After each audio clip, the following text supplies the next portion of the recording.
Apesar das pessoas estarem acostumadas com o sistema medieval, jogar RPG é muito mais do que apenas matar goblins, dragões e bruxas.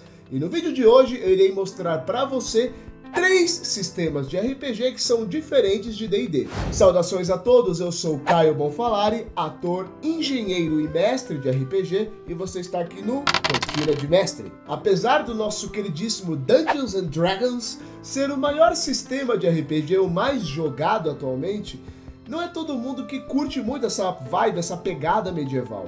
E às vezes você até curte, mas já jogou tanto D&D que tá cansado e quer dar uma inovada, jogar sistemas diferentes, estilos de narrativa diferentes. Para isso, existem muitos outros RPGs com conceitos diferentes e principalmente sistemas diferentes, modos de jogar diferentes. E que não apenas podem, mas vão te dar inspiração e aquela vontade de começar uma campanha nova, sabe? Tais conceitos podem variar bastante. Podemos visitar desde um sistema sci-fi até algo mais político e até mesmo um sistema de super-heróis. As vantagens e possibilidades são diversas, mas antes de mergulharmos a fundo nessa fantasia, é melhor termos em mente o seguinte: o que é um sistema de RPG, Caio? Olha, de forma simples e bastante direta, um sistema de RPG é um conjunto de regras na qual aquele jogo tem que funcionar. Nós estamos jogando um jogo imaginativo. Imagina o que aconteceria e o caos que seria se todo mundo pudesse fazer literalmente o que quiser, na hora que quiser e quando quiser. Então vocês chegam à margem do lago. Bem no meio dele vocês conseguem ver um Tiefling vermelho, Calmir, o terrível. E ele está com alguns inocentes, fazendo-os de refém. O que vocês fazem? Seguinte, mestrão, eu taco uma Fireball no meio do lago, só que a minha Fireball ela é tão quente, tão potente, que ela faz evaporar o lago inteiro e ele vai cair lá no meio. E é ali no meio, o vapor que sai vai asfixiar só ele, e não as vítimas. É isso que eu vou fazer. Manda bala. Ô desgraça, você tá louco de Dolly? Porque assim, não sei se você tá ligado, mas você não pode fazer isso. Ô mestrão, é um jogo imaginativo, então acontece o que a minha imaginação quiser. Pronto. Agora passa o loot, otário.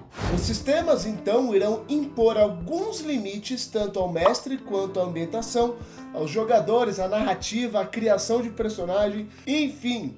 Essas regras ajudam o mestre a ter um pouco mais de controle na hora de conduzir a história, a narrativa, criar os problemas e tomar decisões mais justas, sem mencionar que o jogador que conhece o sistema consegue ter mais liberdade e inovar na hora de falar para o mestre o que ele irá ou não fazer. Sem enrolar, vamos então para o nosso primeiro sistema de hoje, que é Call of Cthulhu, ou o chamado de Cthulhu, ou para os íntimos que nem eu, o chamado de Clayton.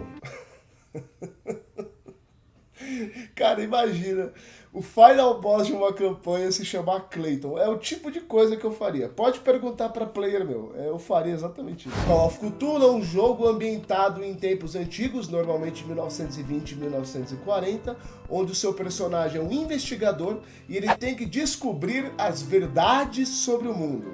Apenas cuidado, pois ao longo desse processo, ele pode se deparar com horrores cósmicos e perder a sanidade aos poucos. Diferente de sistemas que utilizam D20 como dado principal, onde tirar 1 é algo extremamente ruim e tirar 20 é algo extremamente bom, em O Chamado de Cthulhu, quanto mais próximo você tirar de 1, melhor, pois a sua perícia varia de 1 até 99. Então, se o seu investigador ele é muito bom em consertos mecânicos, e você colocou ali 70 pontos nessa perícia, você joga o D100. Se der qualquer valor que esteja entre 1 e 70, você passou no teste. E é claro que quanto maior a dificuldade do teste, menor é o valor que o mestre vai pedir no dado, podendo baixar em metade ou até 1/5. Como assim, Caio? Vamos supor que você precisa abrir uma porta que está emperrada. É um teste de dificuldade normal, não é tão difícil assim. Mas abrir uma porta que está emperrada enquanto você está sendo perseguido por cães do inferno, aí a história é outra, meu amigo. Então, se o mestre quiser falar que a dificuldade do teste não é 70, é 35, boa sorte. E se você acha que D&D tem muita perícia com as suas 20 ali, meu amigo, santo Bahamut, olha, Call of Cthulhu tem facilmente Mais de 30. Se prepara, tá? Fazer ficha nesse jogo é um inferno. Inferno! Por ser um estilo de jogo mais focado em roleplay e investigação, é muito mais difícil criar ambientação. Porém, é um sistema incrivelmente bem estruturado e letal. Muito letal. E por que eu devo jogar Call of Cthulhu, Caio? Chamado de Cthulhu, ele é extremamente indicado para pessoas que gostam dessa cadência de narrativa mais lenta, onde você tem que literalmente ir e investigar, senão as coisas não vão cair assim do céu. Sabe, não D&D que do nada vai vir um deus e vai falar acontece isso e pá, não.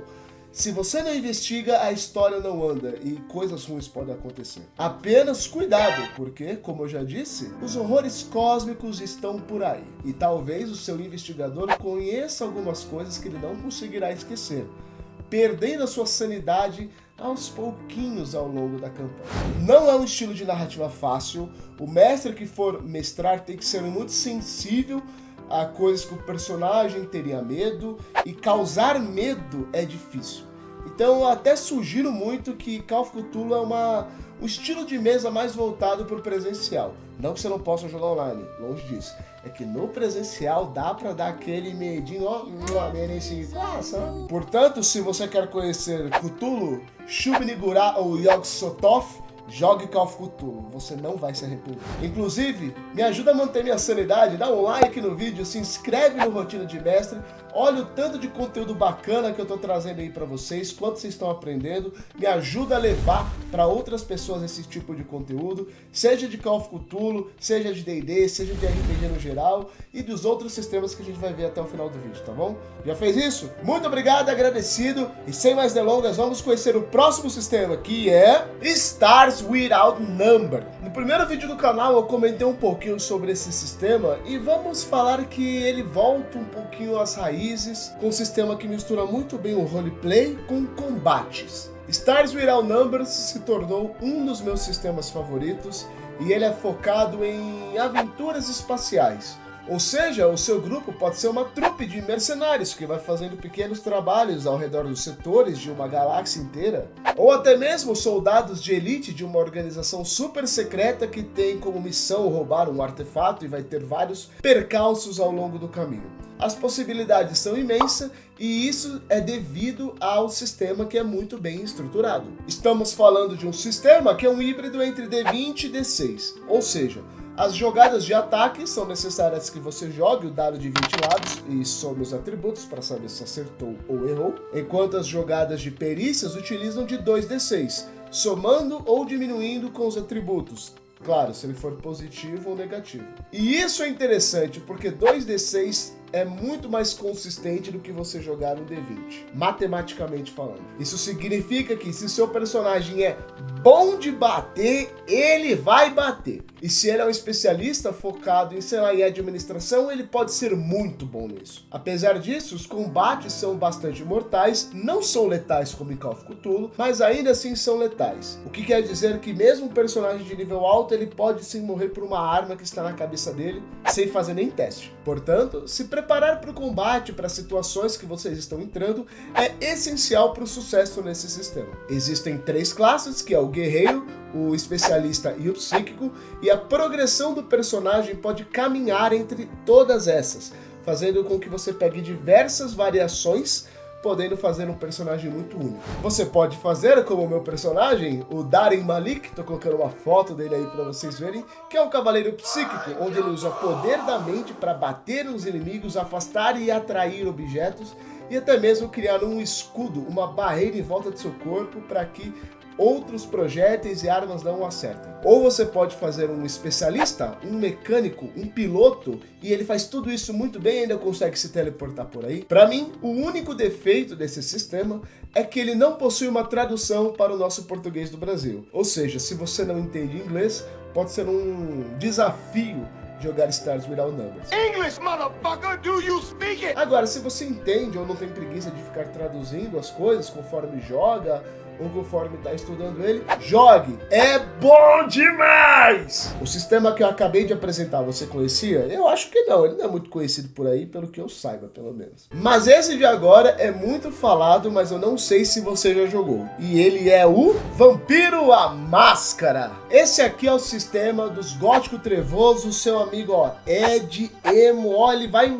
amar. Naruto. Vampiro à Máscara é um RPG focado em ambientação urbana e imersivamente roleplay. Você é um vampiro e tem que lidar com diversas situações do seu dia a dia que podem ser bastante complicadas e, ó, densas, viu? Como, por exemplo, o peso de ser um não-vivo e ter que abandonar todos que você ama ou poderia amar com medo de machucá-los e colocá-los em perigo. Estar associada a uma facção que está em guerra com outros vampiros, lobisomens e até criaturas da noite desconhecidas. Lidar com intrigas políticas o tempo todo. E o pior de todos, tentar controlar a fome de sangue que a besta interior, que assola todo vampiro, pede constantemente.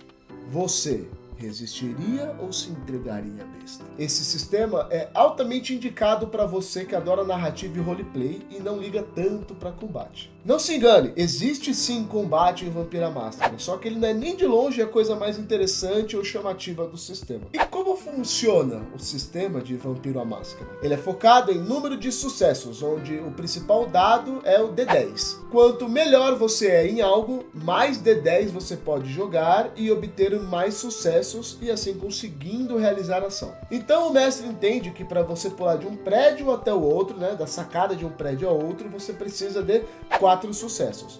Se você é treinado em acrobacia, por exemplo, você talvez tenha 8 dados que você pode jogar.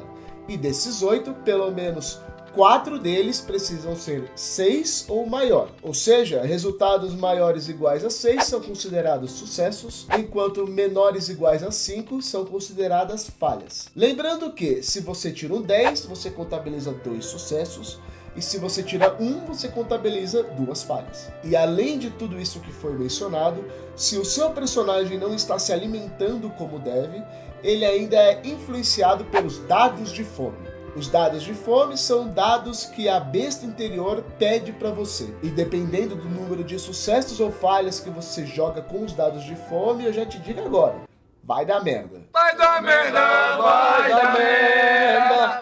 Isso significa que desde a coisa mais simples, como abrir uma porta, pode ser influenciado pela fome da besta, até aquela situação política onde a sua vida está correndo risco. Se a besta tomar conta de você, tá tudo perdido? Então, rapaz, o negócio não é mole não. As classes do jogo são divididas entre os clãs vampiros. Cada clã possui um poder, uma fraqueza e tem uma contextualização na lore de vampiro. Você pode fazer parte dos Ventrue, os aristocratas e políticos, aquela galerinha, sabe, toda engomadinha que trabalha por trás dos panos. Ou você pode ser um amante da arte, da luxúria e ser um toreador. Independentemente do clã vampiro que você escolher, todos são muito legais e você precisa jogar. Agora, espero que você tenha gostado desse vídeo. Você já jogou algum desses sistemas? Sim? Não? Fala aqui pra mim nos comentários, a sua opinião é muito importante pra mim. Pode deixar aqui opinião, feedback, sugestões para novos vídeos. Eu sempre estarei lendo e tentando trazer o melhor conteúdo possível para vocês. Caso você queira me seguir nas redes sociais, onde você pode acompanhar um pouco mais do meu dia a dia, meu Instagram tá aqui na tela, você vai ser muito bem-vindo lá, tá bom? Muito obrigado, pessoal. Vejo vocês no próximo nível.